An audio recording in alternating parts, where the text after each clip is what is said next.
Thanks for tuning in to Bitches Be Cray. Just a quick reminder, everything we share on this show reflects our personal experiences and what's worked for us. We're not healthcare professionals, so if you or someone you know is dealing with a medical or mental health concern, please reach out to a qualified professional for support.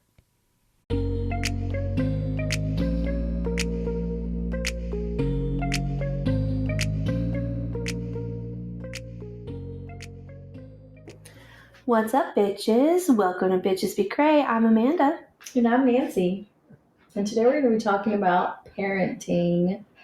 Yeah, we're even going to go all the way back to how we were parented and kind of just call it that. Yeah, right. And then we'll kind of discuss, not necessarily like, it's not like we took a quiz and found our parenting style based on some like BuzzFeed quiz, but just like some things that we do now because we do. I'm parenting out of trauma. Yeah, well, yeah. I mean, you're right. I'm parenting out of trauma big and hard. And I feel like I've parented so differently than I was parented. Do you know? Yeah. So weird. But anyway, let's start from the very beginning when we were just little tiny little girls. I feel like in some ways our experiences are very similar. And I also feel like they were different as well, though, because I am the oldest in my family and you are the youngest. So yes, I think because of that causes like some differences, of course. But if I think back to the first like 4.5 years of my life before I had a sibling, I felt like I got a lot of attention. Probably more so from my grandparents than my parents, but I don't remember feeling like I had to ask for attention when I was just those first few years. But after my brother came, I definitely feel like I started to ask for attention, where you don't really have that exact experience because you were younger. Actually, I just had a memory. In my farm in Mexico. Mm-hmm. We're a very tight-knit community, so we do a lot of things together. And I was actually one of the only people of my age group that was born around that time. Oh, okay. So I grew up very lonely to begin with. Like, I'm number 8. My brother was 6 years old when I was born, the youngest to me. So I do have memories of, and people have made comments that I was kind of like the community's baby. Okay. If that makes sense. Yeah. It's kind of like Renata. Yeah.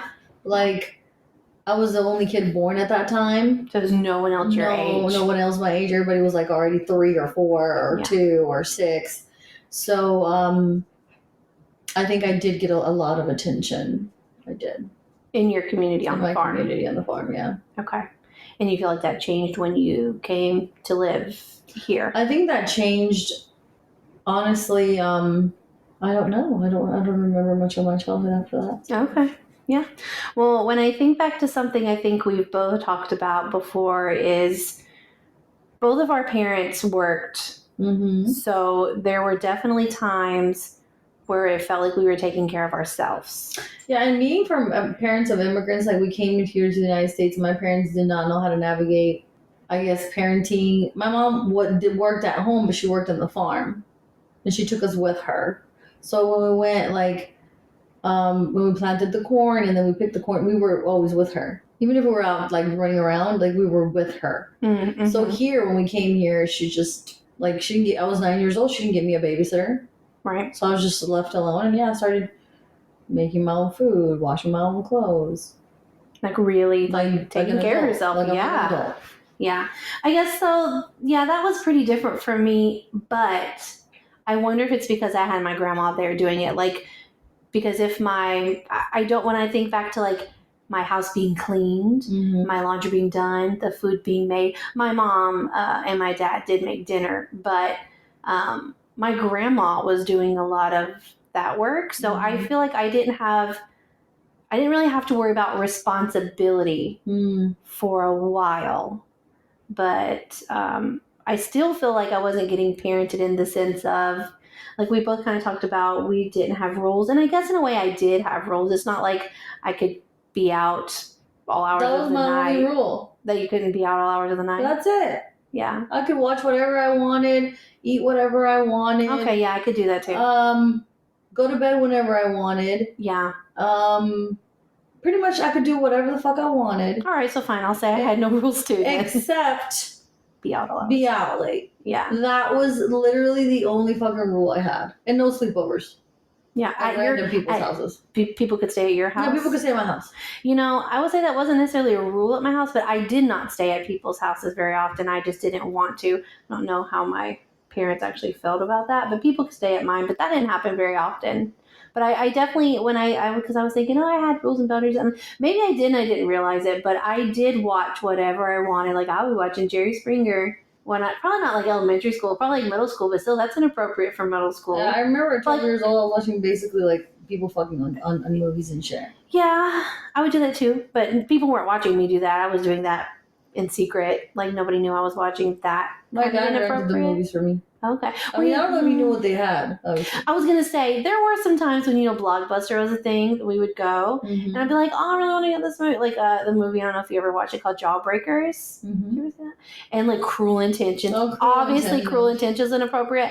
And I probably was 12 when I watched that. That's not for a 12-year-old. No. But yeah, I think you're right, though. I don't think my parents, or it sounds like yours either, were taking the time to find out, like, what is this? They were not self-aware. Yeah, they're just like, okay, here's a movie. They're like, whatever. shut the fuck up. Yeah. That's how it feels now. But yes. I don't know. I mean, I don't know what their train of thought was at the time. But it did seem like we were allowed to do a lot of things because they didn't have time to spend a lot of time. I always felt like I was, I don't know, like, cause I didn't even get my ass beat. Like, my siblings, they all got their ass beat. I didn't even get that. Like, we're too tired to even beat your ass. Yeah. Have you seen... That's where we're at here. This is making me think of a movie. I actually just watched it the other day, but I watched it years ago. I don't know if I was old enough to watch it at the time when I did, but it's called Crazy Beautiful. And I love Crazy Beautiful. I watched that the other day just randomly. It popped up. I'm like... I want to watch it now. Yeah, you should watch it. Because what you just said made me think of that. Because that girl had so much, like, they were rich, right? We weren't rich, but she had, like, so much freedom, and she was out, like, partying, she was out, like, doing drugs, she was out, like, all hours of the night, wherever she wanted, and she came home and nobody cared. No. Like, nobody was paying her any attention. No one was there. Like, so that made me, like, what you said, you didn't even get, like, disciplined. Like, no. She wasn't either. Nobody was there. And that's all she wanted, was somebody to care. There was a lot of red flags as a teenager of things that I did. Yeah. And, I mean, I was shoplifting, I was having sex, like, I was doing things that were red flags, and my parents was just like, like, just, they were oblivious. Do you think they knew and didn't? Oh, yeah, I mean, they caught me remember they caught me that one time with my first boyfriend in the bedroom. And my dad, the next day, my brother was really upset, and my dad's like, we're gonna ignore that. Oh. He literally said that. And they did, like, so they probably didn't know what to do. You think? I also think so, but I just feel like I feel like they spoiled me in ways that I don't even know how I turned out this good. Yeah, and I was just I don't know where I got my work ethic from, my cleaningness from. Like, my mom, I did nothing. Like, I mean, I did stuff. For me, like, I cooked my own meals and shit, but I just, like, she wasn't forcing you. I wasn't participating in any of the household chores. I wasn't. Yeah. And like, my grades sucked. Like, I don't know. They bought me a car at 14. Yeah. Well, what was that? It's interesting you mentioned school, because I always had really good grades in school, but I don't recall somebody making me feel like I had to. I just wanted, like, to me, somehow that became important to me. And I feel like my mom would give me, or my grandma, somebody would give me, like, oh, you have so many A's, here's some money. Like, I feel like they rewarded me for that. So maybe eventually I'm like, oh, if I do well, I get money. But, like, when I'm talking about, like, elementary school. Like, not that. Like, she thinks that she's, like, the shit. Like, I guess some people just have that in them. They just want to do the good grades, so it's important to themselves. But I do wonder, if I didn't have good grades, would that have been a big deal? For me, no, it wasn't. Because you were saying, like, I'm still getting a car, I'm still getting this, so. Literally, the day I found out I was getting a car, I was laying on the bed. I was laying on the sofa watching TV because I was skipping school. Oh. And she was like... They're like, hi, here's a car. No, they were like, let's go get you a car. And I'm like, what the fuck did you say to me? I'm literally skipping school right now. I'm actually... I learned to drive behind their backs. I'm actually, honestly, really surprised, like, because I'm thinking back to the movie Crazy Beautiful, and the girl was dating the Hispanic guy, and his mom put so much pressure on him to do well and be successful because they had immigrated there, and the rest of the family, like, they felt like they hadn't done all this stuff. That's what makes me think so. I'm surprised. I was gonna say, I'm really surprised that you're telling me this now. I've never thought of this. How, like, they didn't care about your grades or anything. Like, Normally, I feel like that would be something like, No, it's we like came here for you. You do it. yeah, you do a good job, lady. And you didn't get No, that. my parents. I don't know if it's because they're older too. My parents had me in their 40s, and like I said, I'm number 8. My older sister's right now 53. So I'm 35. So I don't know if it was that, but I honestly, the way I see it from my trauma, may not be real. I see it as they were done. They're just tired and they're like, They well, were you're done. here. We'll keep you alive, but Yeah. that's about it. Yeah, We'll that's make how sure that's you how my got inner you. child feels. Yeah. I don't know if it's true. Like, it could not be true. They may have their reasons, but they didn't care about my grades. They didn't care what. The only thing my mom didn't care about was me being fat. That's it. And do you think that was even about you, or she was afraid how that would be reflected if you I looked don't a know. certain way? I mean, when I was too skinny, it was a problem. Oh, so And interesting. when I got fatter, it was a problem. So Yeah. How did they feel? Because I know you said before that you went to, like, at some point you stopped going to the high school we went to, Mhm. and you. Like I was a failure. But how did your parents feel? Like I was a failure. So they did care a little about school because they were not, or I guess they weren't happy about that, but like not to the point where they could have been on you this whole time to not let you get there. Yeah. But they didn't encourage you. Like if some people just fucking cared. Yeah. Like yeah. I raised myself, and I guess I did a poor job, but I did a good job if you look at it. Yeah. You know. Yeah. So something else we said about our childhood was that our parents often didn't say no to us, and they spoiled us, which you kind of mentioned before. Did you have a coke problem? Yeah, I was gonna say, right? Because to me, like children, in my household, this kind of goes back to where I'm parenting. We have not let our children have soda all the time. Occasionally, like if we're out on your stuff, like if we were going to Chick-fil-A and you have a But meal, isn't that weird? you can have a drink. You Cool. throw tantrums over I know. coke, but the kids can't have them. It's like it's not okay. It's not okay for our children, but for me, I'm gonna trash my body. Yeah, well, it's like, Trash my and I body. think it's because it's like I don't want you to have the problem I have. So, but I also don't want to completely restrict, because then you're just gonna be like, oh, I can have it when I can have it, I'm going to. So it was always just kind of like, we're not saying yes all the time, we're not saying no all the time, but it's not like you're having soda with your dinner every day like I did, because like I always had soda. Oh yeah, I had soda, breakfast, lunch, dinner. I'm surprised I didn't take it to school with me for lunch, but I didn't somehow. Maybe because at school it's like you're not supposed to have soda, and I follow the rule. Like that's why I feel like if I'd had a little more structure, a little more rules, maybe things would have been different. Because at school, like at home, I would act like a little hellion. I would like like you said, throw tantrums. I would have never done that at school though. But because at school I knew I would have been disciplined, and at home I guess I wasn't getting. But I really do think if your mom thought. I mean, I know that after your dad passed away, your mom was doing her best. Yeah. I do, so I can't even blame her for that. And I just can't even imagine having to take care of 2 kids after you've lost your man. Yeah. No, that's a lot. It's a lot. Because you have to learn how to not only take care of you, now you have to take care of you. You're doing. And your dad was doing a lot, you said. Your dad was helping with you guys a lot. Yeah, he was. So now your mom had to do the shit that she obviously couldn't do, and now what the fuck do I do? Right. Yeah. So I think, and that was more like when I was like, we'll call it adolescent, because I turned 11 a few months after. But my brother obviously was still really young. And luckily we had like my grandparents living next door. So that was, they helped like watch us like when my mom was working and stuff. So it's not like we had to be, because you mentioned like being left alone a lot. I was not left alone a lot. As a matter of fact, and so I'm kind of been parented from my grandma as well. I wouldn't say my grandpa's much. He was just kind of there driving us around. But I have a lot of anxiety, which is I think anxiety is the main reason I decided it's time for me to go to therapy, because I'm so freaking sick of over analyzing and overthinking every freaking thing. Like I had told you, or like I was talking to my mother-in-law last week. I sent this big old long thing. It was probably too much. I shouldn't have done it to begin with, whatever. But like she responded back to me with okay, and that like I thought about that for 3 days, and then I saw her at the game, and it was like nothing happened. So all this whole time, or maybe she was over it by then. If it bothered her, I don't even know. I mean, she's allowed to be bothered. Of course, but I'm just saying, like I just like drove myself crazy about this for days. Said, I'm okay, and it's okay if you're not. Yeah, right? That episode, yeah, exactly.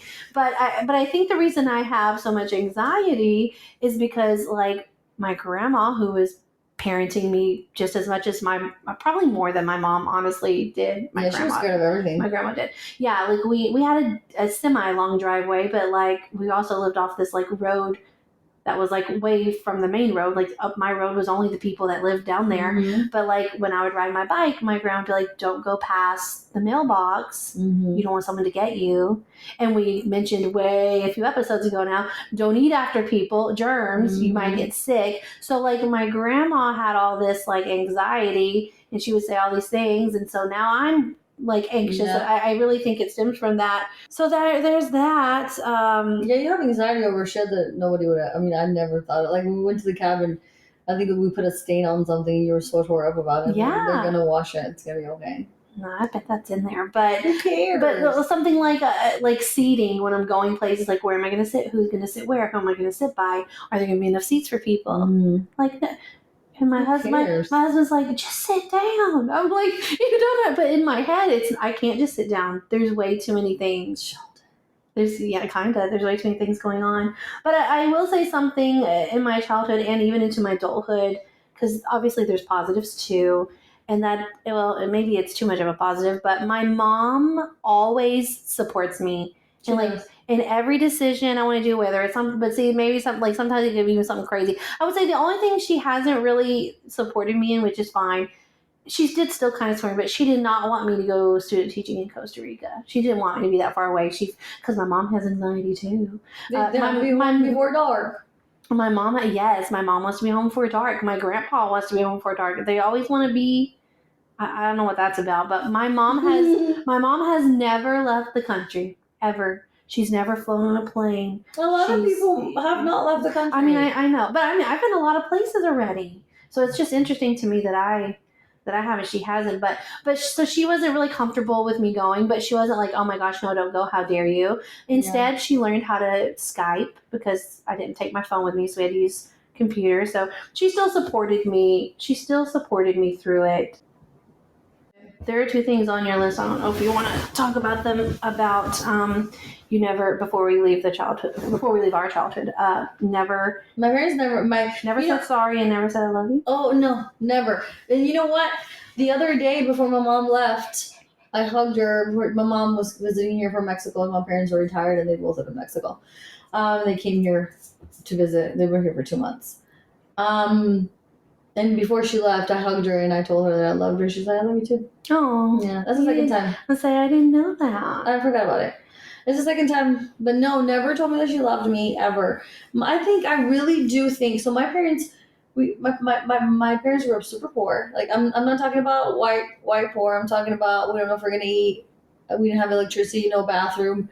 Like those people that you kind of see on the TV, the National Geographic shit. Mm-hmm. So that's how my parents grew up. Like not first world. Like we're in first world in the not US. First world poor. Not first world problems, but like second, third world problems. This is like no drinkable water. Yeah. None of that. So that's how my parents grew up. That's how kind of like my older siblings grew up. Okay. So I feel like when my parents moved here, I really do think that they thought they were doing me a good, like we're giving her everything. She has like, I'm the sibling that has had the most. Yeah. I had a car, I had food, right. A fucking restroom, drinkable water, right. So I feel like they thought they were doing me a good. Right. They were like providing basic needs. Yeah, but I feel like I wish that I don't know. Yeah. Well, it's interesting though. Now that I've really thought about this, I don't recall hearing "I love you" that much growing up. But because I remember, I actually had a conversation with someone about this. Once I moved out, my mom would I'm on the phone. Probably in real life, I did hear it some. I'm not recalling, but like if I was talking to my mom during the day, if I called her like, "Hey, what are we gonna do for dinner later?" or whatever, mm-hmm. like we would just hang up. We never said "I love you." Mm-hmm. Once I moved, though, she started saying it, and now she still does. So I guess the distance made her feel like, "Oh, maybe, I love you, honey." Yeah, like maybe she felt like before we're in the same space, it wasn't needed, and maybe she's like, oh, she just knows. And I don't think I ever felt unloved. I just didn't feel seen. I didn't feel important. I feel like there were a lot of more, like I felt like my brother, I don't know how my brother would feel, but I felt like my brother just was the favorite. That's how I felt. And I just kind of felt look at like, him now being the favorite though. yeah, I know, right? And I just kind of felt like I'm just here. Like my mom and I didn't have a lot of stuff in common. My dad and I were more similar. Yes. And like I felt like I would, like there'd be like some Saturdays like, oh, I'm gonna go pick up some dirt in the dump truck. Like, do you want to go? Like my dad there you go. Yeah. My dad wanted to spend You were seen. time with me. And I'm not saying my mom didn't, but it didn't feel like that. Like she went to work all day. She wanted to come home. She wanted to go outside and be in the yard. Important. I know. Back then in the 90s, the kids, nobody gave a fuck about the kids. I know, the latchkey kids. You hear about people came home and took care of themselves. Yeah, and now we have this generation of problems. Now, I feel like now we're overcaring. Yeah. Oh, yeah. Now we're overcaring. Now we're crippling the shit out of those kids. Tipped. So, yeah, I guess that can kind of lead us over into... Maybe before we talk about how we parent, I want to talk a little bit about something we talked about in another episode. But growing up, I played with baby dolls all the time. And whenever there were babies around, I loved them. I was like, oh, babies are so cute. Babies are sweet. And I always thought I would grow up and have children until I was in my early 20s. And I think that's when it changed. But I will say too, because my first boyfriend I talked about, one day we'll have children. I feel like that sounds crazy. We were together for 5 years. Of course, by then we were talking about if we talked about names. I used to literally envision driving with them in my car in the car seat for Christmases. Oh, do you feel like there's a party that needs to mourn that? I think I already have. Okay. I think I've already done that actually. But what was gonna be the girl? Well, for a long time, God, this was a terrible name. For a long time, I thought I would name my kid Alexa or Alexia Cola. There's my... You have a fucking... What? Yes, that's what I thought. Alexia Cola. I thought that would be a Cola? That's like a fucking stripper. Well... Thank God. Well, she ain't here, so I also really liked the name Catherine, too, which feels like such an old name, but I liked the name Catherine. But Alexa anyway. Cola. Yeah. Alexia. Alexa or Alexia? I think it was Alexia. Oh, there was a movie I watched called Wish Upon a Star on Disney, and I can't remember if her name was Alexia. There was a character there. Katherine Heigl played the character, and I really liked that character, and I was trying to name her after that. Oh. After that character. Oh, look! Katherine Heigl. I never saw that connection. Okay, so maybe I have a thing for Katherine Heigl. Didn't even know it. But, and I wanted to name a boy like Carter or Eli. I liked those names. That's what I thought would happen when I was with my first boyfriend, who also really wanted to have a family. So I think it's because we both wanted that. I will say, though, I started questioning things a little in terms of, not that I didn't think I would have kids one day, but could I actually have children? Maybe I'm going to have to adopt some children.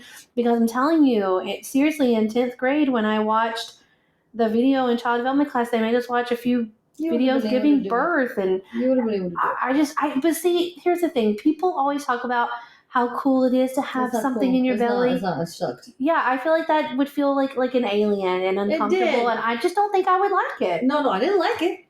Some people like it. Some people do. I'm good for them fucking people. I didn't like it, but I did it. Yeah, I know. Here I am. I was there. Here I am doing it. Yeah. So I feel like if it was meant to be, you would have done it. It just wasn't meant to be, but I think maybe it was brainwashed out of you. Yeah, because from our previous episode of Red Flags, my second long-term relationship I was with for 4 years, I was actually with him at the age of somebody who would possibly have children. We were together from 19 to 20, till I was 23 maybe? I don't know, something like that. That was at least of a more appropriate age to be thinking about a family than... Yeah, more appropriate age than being 16 thinking about children. Mm-hmm. But he did not want children at all.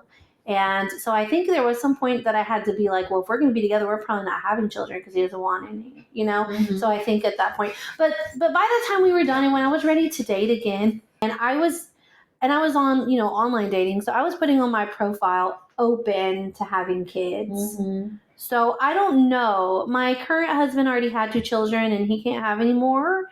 And I was fine with that. I felt like his children were young when I met. So I was never trying to be their mom per se. But obviously as part of their family, as their bonus mom or, mm-hmm. What people say. So that did enough to fill the void of not birthing any for me, I guess.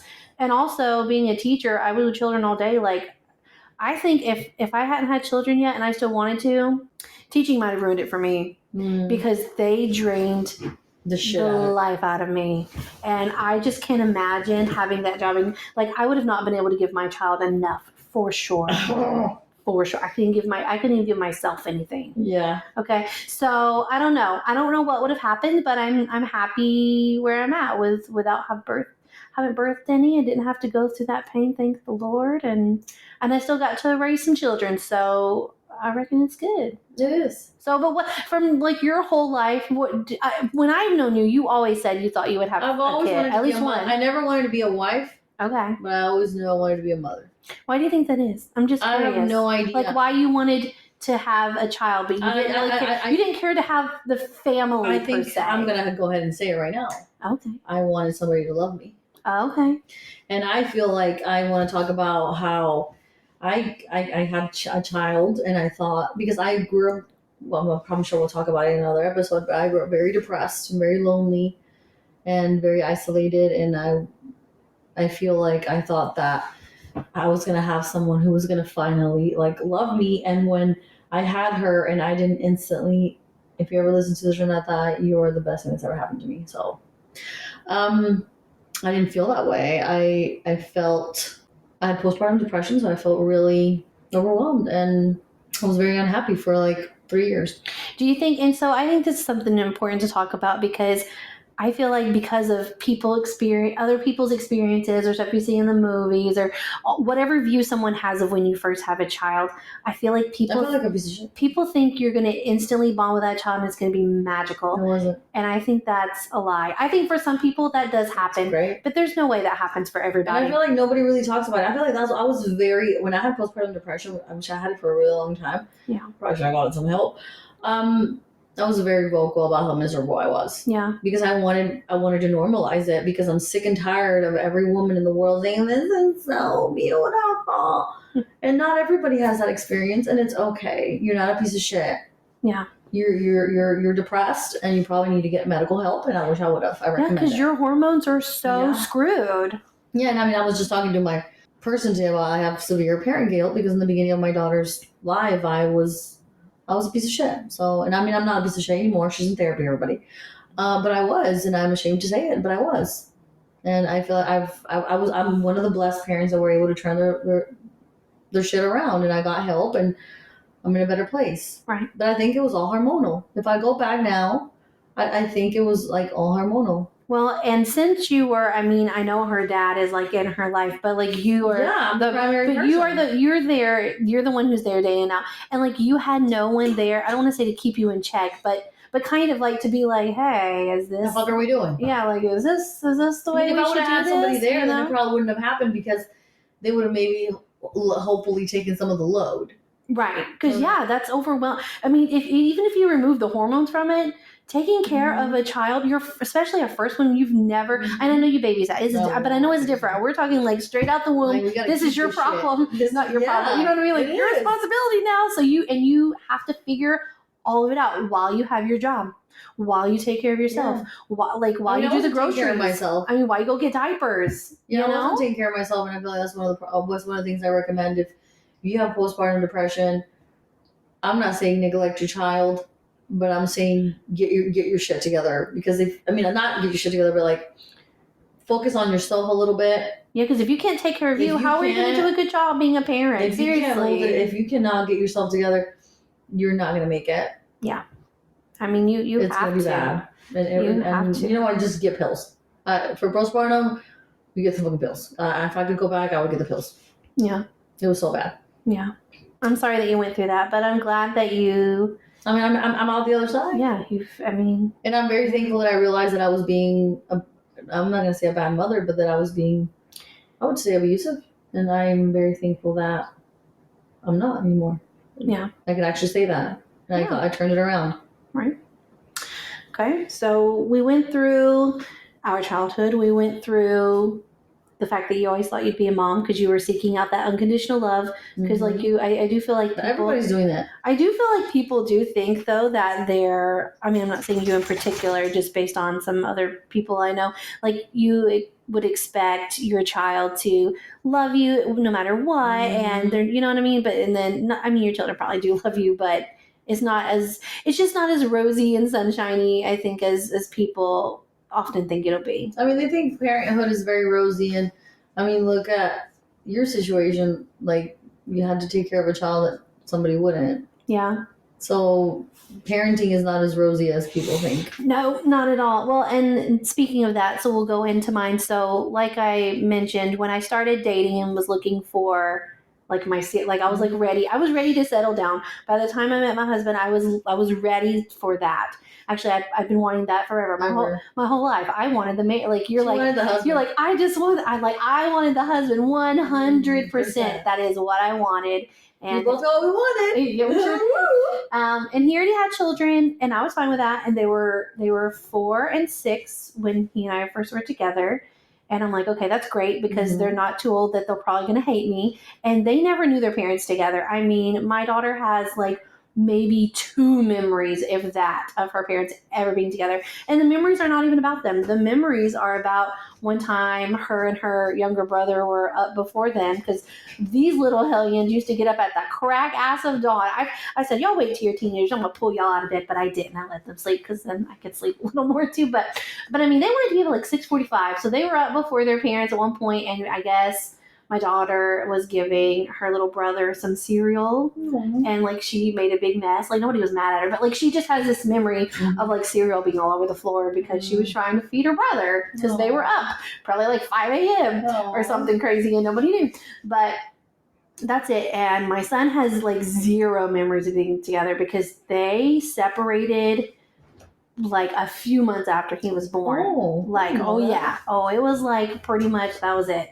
So he has nothing of them being together, you know? So in a way, I mean, it kind of sucks because you never got to see your parents together. It's also kind of good because then it doesn't hurt because you don't even know what it's like. I don't know what's worse, but it is what it is. So you can go to the next room and ask nothing. We'll say it is what it is. So whatever. I mean, you don't have that wound of. I mean, you probably do somewhere still wish your parents were together. I would imagine you would, but I don't know. But anyway, so luckily I felt like I came in a good part of their life. Like I didn't have to worry about potty training. I didn't have to worry about bottle feeding, middle of the night waking. Like I kind of missed all that magical stuff.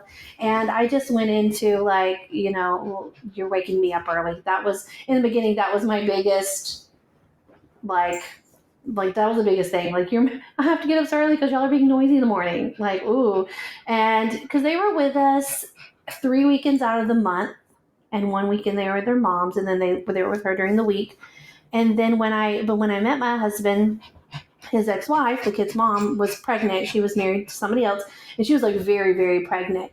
And so shortly after she had her 3rd child, and as we just mentioned, being a parent is a lot when it's always a lot, but baby, you don't know what to, like, sometimes you don't even know what to do. They're just crying and crying. You've done all the things and it's not better. So I can't imagine. I never had to live through that, but I imagine it's taxing.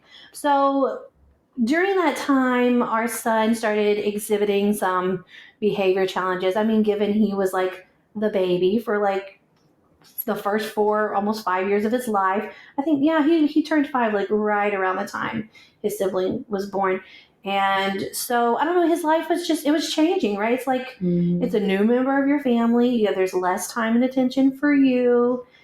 So, I mean, I don't know all the factors of what happened. There's a lot of factors.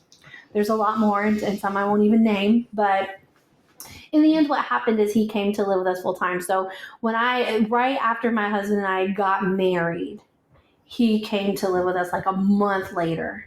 So it's like I went from being a weekend hip single woman. Yeah, like my husband and I used to go on like a Thursday dinner date, and if you need to go to the grocery store at any time, like it's freedom. Okay, no children is freedom.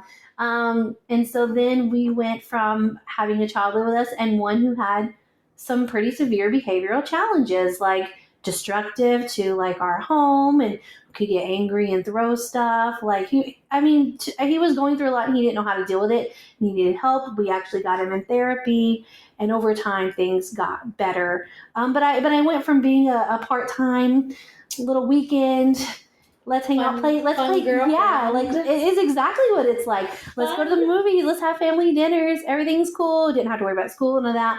To having to basically be a parent to someone full time, because he was at our house all the time. That was a really big. You went through a lot. I remember.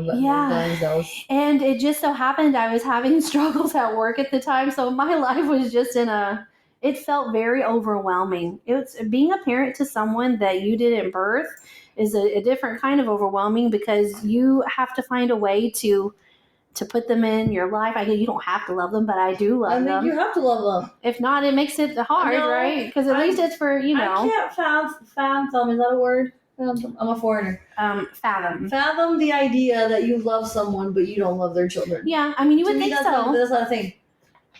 Well, I don't know if my stepfather, which I don't even like to call him that, I call him my mother's husband. Yeah, but if he ever loved us, but so that's what I'm saying. Like I'm saying, you should love if you're having a real relationship. But you guys were teenagers too at that point. Like if I'm 15, I don't need my stepdaddy to love me. That is very. Yeah, I don't want. I'm not saying I want that. No. I'm saying like you know what I mean. Like at 15, 16, who cares? Yeah. But I feel like if they're like I don't know if it's a 4-year-old and a 5-year-old and you're in love with someone and you don't love them, then you don't love your someone. Yeah. Because you do, because they're part of your person's life. Obviously a huge part. They should be, and if not, that's a red flag. We didn't mention that one, but that's a really good one. If you ain't taking care of your kids, get the fuck out of here. Yeah, but it was challenging, but in the end, things worked out, and we adapted, and we got used to it, and I think we did a pretty good job, because these days everybody's doing pretty good. And like I mentioned, I think in the last episode or an episode or two ago, my son just went back to live with his mom now that he's a teenager, and he has 2.5 more years of high school. And I think this is a really good move for him and for her and their whole family, just to spend some time together before he's an adult. And yeah, but it's challenging, because you just never know what you're going to do as a parent. You know what I mean? But in terms of like our parenting styles, I mean, Nancy and I have like definitely some different things we do. Like we were okay with technology. I'm not. And Nancy does not like technology. No, I don't. I mean, I'm not saying I never. I mean, I just let my daughter play on an iPad right now so we could record this podcast. But I probably, if we could say the whole 365 days out of the year, she probably gets to have a device in my household, because I have rules. Her dad doesn't have those rules. 5 times in the entire, and they all benefit me, honestly. Yeah. It's if I'm going to go to an appointment, I don't have a babysitter, like right now. But other than that, no. And it's just games, and it's just and I know no YouTube, none of that, and I don't do that. I'm very no. Well, and I think when our children were younger, we definitely were stricter about it than we are now. I mean, now these children are basically grown. I just asked her the other day, what age do you think you should get a cell phone? And she said 16. I'm like, okay, bet. Oh, okay. See, and then my children were like, I need a cell phone. And I'm like, I do remember one time he was like in 2nd grade. He's like, I need a phone. I'm like, no, for what? No, you don't. Like, you definitely do not. But once they did have devices, we had limits on how long they could be on certain things, and we had access to, like, basically they couldn't download anything without our approval. Like, it would send it to our phones, and we would have to be like, yep, this is okay, or no, it's not. And there'd be time limits, stuff would shut off. So it's not like we were just like, here, go do whatever you want with technology, but still we were more okay with that. And I understand why Nancy's not, though, because technology is like overtakes people's lives. And yeah, I also don't post my daughter on social media either. Yeah, I don't. I mean, I don't have social media, but when I did, I didn't. Yeah, I feel like they should make that choice. Yeah, when they're 18. That's fair. I mean, I do have pictures up of my children on social media. Not a lot, but some. A lot of it's like, it's your birthday, it's your holiday, it's a holiday. But I feel like maybe they can consent now. They could be like, I don't want my picture on social media. Oh yeah, and there's been times where that's happened, and so I don't put it. That's what I'm saying. Like, yeah, I feel like as long as they're at the age of like, no, does my 4-year-old want her ass on Facebook? No. right. Does she need to have some humiliating story about her? Yeah. Does she need that story? Probably not. Right. No, She yeah. doesn't. Yeah. So I feel like that maybe that's just my crazy. Well, you've mentioned before you kind of feel like you helicopter. Well, I'm a helicopter parent for parent. fucking sure. I feel like I'm a psychopath. But I feel like that's because I'm so afraid of. Well, it's like you're almost doing the opposite of what happened to you. Oh you want to give your I'm child. helicoptering the shit out of it. You're like, we're doing affirmation. I don't think that's helicoptering, but I'm just like saying all the things. Yeah, we do. Kind of didn't get like you're giving her affirmations. I love her in fucking 5 minutes. When she calls for you, you answer her. Yeah, she's like, Mommy, look at me. I fucking do. Even Yeah. if I don't want to. Even if I don't want to. Yeah. But I do. Like, I feel like I am. And I even like have 2 days a week where we like Tuesdays and Thursdays we do something for 30 minutes, one-on-one, together. Like I feel like I make a big effort to show up to all her fucking school shit, show up all her. Yeah, you just went on a field trip last week. I go to all her field trips. I go to all of her anything, all her school meetings. I go to absolutely everything. I feel like I'm over showing up. I'm literally showing up too much. Yeah. Like to the point that she's probably gonna be like, I need to stop. Do you think so though? I don't know. I feel like kids love attention so much, and she's like an only child, so she probably. I don't know, but I'm not at the creepy point either where we're gonna say we're best friends and like I'm telling her no, we have boundaries. Like Right. even in the car the other day, I was kidding around. I'm like, you're my best friend. She's like, Mom, I am not your best friend. Oh. You are not my best friend. You're my mother. Yeah. But I still love you. And I'm like, that's therapy, bitch. Yeah. Do you know, it's funny, I don't know, speaking of that adult chair podcast, if y'all need to go back through your inner child or adolescence, if you just want to work on yourself in any kind of way, that's a great podcast. It really and if you is. can't go to therapy for some reason, therapy, you should go to therapy. But if you can't, this is at least something that can give you some insight. But there's an episode, and I don't know if it might have been the codependency one I was talking about, and she was basically saying, like, you should never be best friends with your child, even when they're adults. Like, that's not what a lot of people do. Yeah, like I don't, like I have boundaries as far as like I didn't even think of that. Like when I was a child, I knew some shit that I should have no business. Like at one point, I knew that my mom's husband gave her gonorrhea. Oh. I was like 10 years old. Your mom's husband? No, my mom's friend's husband. Okay, yeah. Like somebody from the farm, her husband gave her gonorrhea, and I'm like, so like you were told that, or you overheard that? I was told. Oh.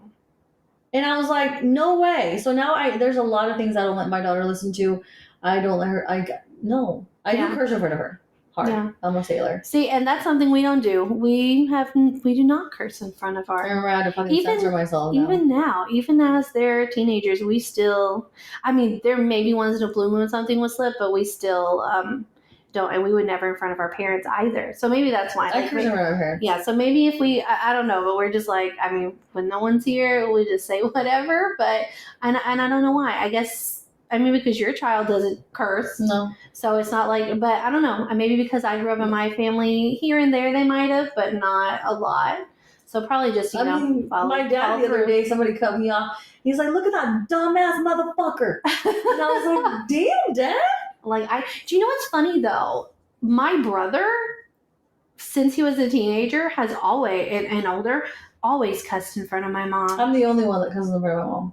Isn't that funny though? The babies, we don't give a fuck. I guess not. We just don't give a fuck. We're like, who gives a shit? Like, honestly, like literally. So something, I guess, well, in terms of discipline, I don't know what you do these days. We would always, obviously our children are older now, so we would say, oh, you'd be grounded from your friends. We might take your phone away, that type of thing. When they were younger, we did. And something that having my son in therapy was really good for us is that we would make a consequence last longer than it should, at least according to the therapist we had. Because, for example, if there were times where no, you're not seeing your friends for a month because you did something really bad, or there was if you hold something from someone at, I don't know how old he was at this time, maybe he was 8 9 or something. Like if you hold something from someone for so long, then it loses its value, and they don't even go get to a point where they might not even care. They don't. And it's like you got to make the crime and the punishment, kind of match. So then we started doing like, oh, maybe you're going to for a week or something, So that, I don't know, having a therapist for him really helped it, because we met with her as well, like to just check in. And so I wish that was something I had in my, I wish I was getting therapy as a child. No one was getting therapy when we were growing up. I know, but the rich people were. Yeah, the rich, bougie people.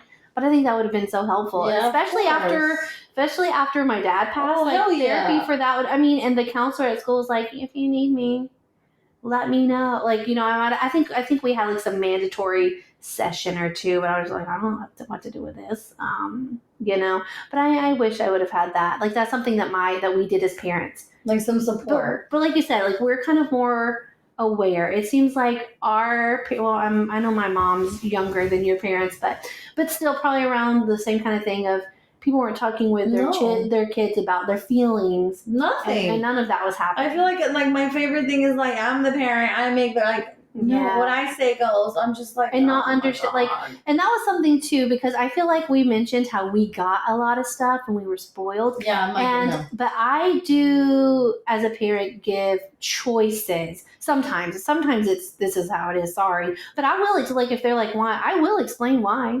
I never say because I'm your parent and I said so. I'll be like, it's because this isn't safe, or it's because we don't have money for this, or whatever. But choices, I'm talking like choices of like dinner, because I feel like growing up a lot of times in the beginning it was, I'm making this and you're eating it, and I don't think there's anything wrong with that per se. But then when I was older, I think because I had no choice is when I started being like, oh, now I have some choices, I'm going to do whatever I want because I didn't get to choose. So sometimes if I knew our son wasn't going to be eating when we were eating and he was going to come home like a little later, like, okay, do you want to have like a pasta, like a quick like little box pasta thing, or do you want to have like chicken nugget? Like you can choose one. Like giving choices when it's appropriate. It's not always appropriate to give a choice. No, but I feel like I didn't necessarily have choices for growing up for some things. It was just do whatever. Like it would have been better if I would have. Maybe Tony doesn't give me some appropriate choices versus I want to go to Taco Bell or I want to go to McDonald's. Like, how about, do you want for dinner today, should we cook, this or, I don't know. Well, somebody had to be there to cook the fucking meal. Yeah. I mean, you're right. You're right. There were too many projects outside to do. Yeah. I'm going to have to talk to my therapist about this. I don't even have an official therapist yet, but, oh, my poor therapist, I'm going to have a list for you. I just feel like, for another thing that I really want to that I really focus on, I don't like begging. Yeah. So I don't let my daughter beg. Like if I say no, bitch, that means no. No, no. And the other day I was like, no means no, maybe means no, and yes means yes. Maybe still. Yeah. So if I say no, there's nothing that's gonna make me change my fucking mind. Yeah. So And I've seen this in action. I have literally seen this in action because the last time you visited, we went to have a burger, and I think her meal came with a drink. She wanted my shake. And she wanted your milkshake, and you're like, no, you have a soda. You don't really ever get sodas, but yours came with a soda. Yeah. And instead of like me as a child, I'd have been like, I'd have lost it. Yeah. I'd have been on the floor. Actually, I would have had my soda, so I'm probably fine. But if I didn't get my soda, I would have lost it. But your child just kind of looked at me, she's like, okay. And I was just like, what is this? What is she? And she never brought it up again. No, she didn't seem bothered by it at all. Me, I would have waited 5 minutes and been like, can I please have some? No, she didn't ask for a sip, nothing. She was just like, all right. But like my child, at least the one of them, the boy, he'll beg for stuff. I'm just like, no. I hate begging. I begged as a child though, and it worked for me. That's what I hate. Yeah. That's why you over here begging some dude to fucking give you 5 minutes of his fucking time. Yeah. If when they say no, we would have understood it, we'd just walk away. Right. And that's where I'm getting. That's why I don't like begging, because I don't want her to beg me. Or anybody else ever. And then me cave in. Right. No. It's no. Yeah. Like sometimes you gotta hear no. Just fucking no. Come on. For sure. No's no. Well, something we haven't talked about, but I would like to before we wrap up here, is co-parenting, because we're both in situations where we are sharing children. And I will say, I mean, we're in different situations because I didn't birth anybody, so I'm just kind of I am involved in co-parenting, but also I feel like I've always told my husband, like, I don't want to have the final say in anything because I didn't birth anybody, but I'll give you my opinion about it. Mm-hmm. I'll give you my reasons, but in the end, I'm not making final decisions because I don't feel like that's my place. I feel like it is your place for the boy. Well, not anymore. He doesn't live here. But you still gave him 7 years of your life. Yeah, well, I'll say luckily for the most part, my husband and I are on the same page about most things, or he doesn't care about it and he'll let me decide it. But I mean, for example, like if he was going to go stay the night somewhere, I would rather that be his choice. Like, in the end, like, I mean, I don't care if you go. It's somewhere you've been, frequently. Like, we're not doing anything, like, whatever. But I would always be like, okay, let's make sure your dad's cool. Like, I'm not going to give you the okay without your dad also saying okay for me. Yeah. I mean, even though I do get what you're saying, like, for many years, like, hello, I'm a primary parent for you. I could, and my husband would not have cared, but I just didn't want to. I didn't feel like I wanted to do that. I didn't want the final say. That's a big responsibility. Yeah. I'm over here to have the final say on everything. Yeah. Well, it's a big one. I was saying, in terms of co-parenting, though, in the beginning of my relationship, when we didn't have a kid living with us full time, like, there were certain rules around food and things that their mom didn't want them to have, like gluten and dyes and stuff like that we had to keep up with for a while. And so I don't want to say we were co-parenting, though. We were given, here are the guidelines, I expect you to maintain them, more, and not of, what do you think about this situation? How should we approach it? Like I said, I'm going to play devil's advocate. To me, the primary parent is the one that makes the rules, and you shut the fuck up and deal with it.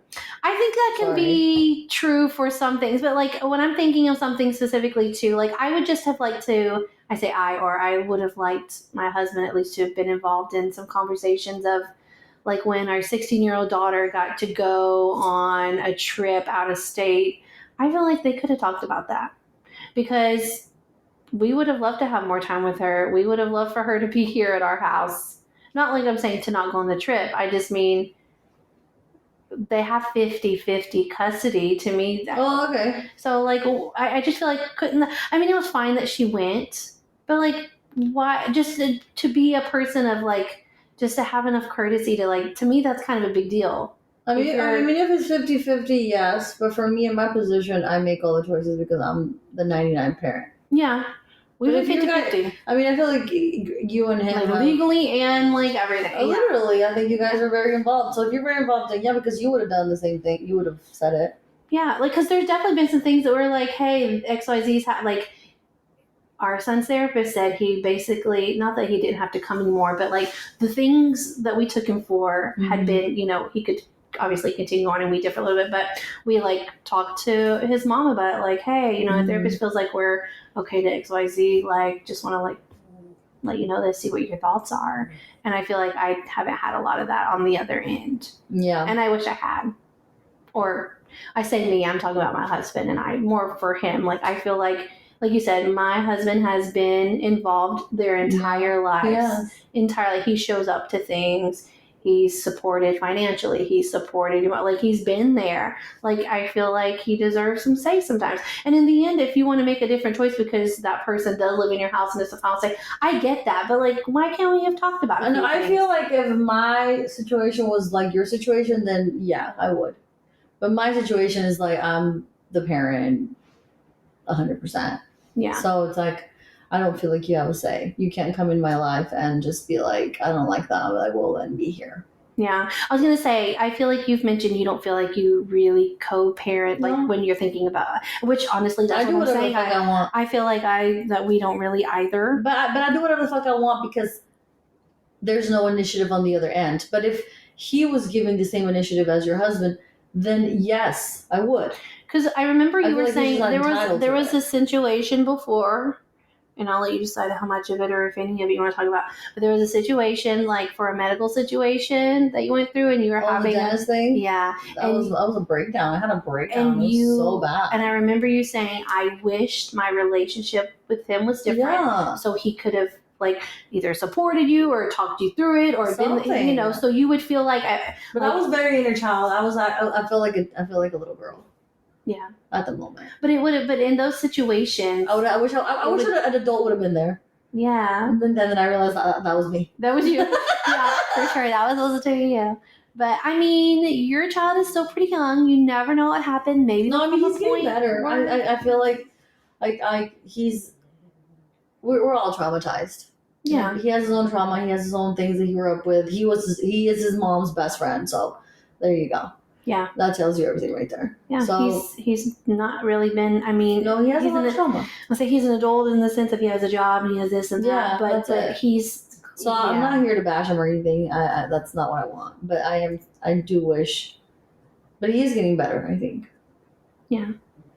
Yeah. I mean, yeah. I mean, I haven't heard you say anything really Bad about him. negative or that you're worried about anything, Mhm. or so that's a good sign. No, I think he's getting better, That and I is a think good sign.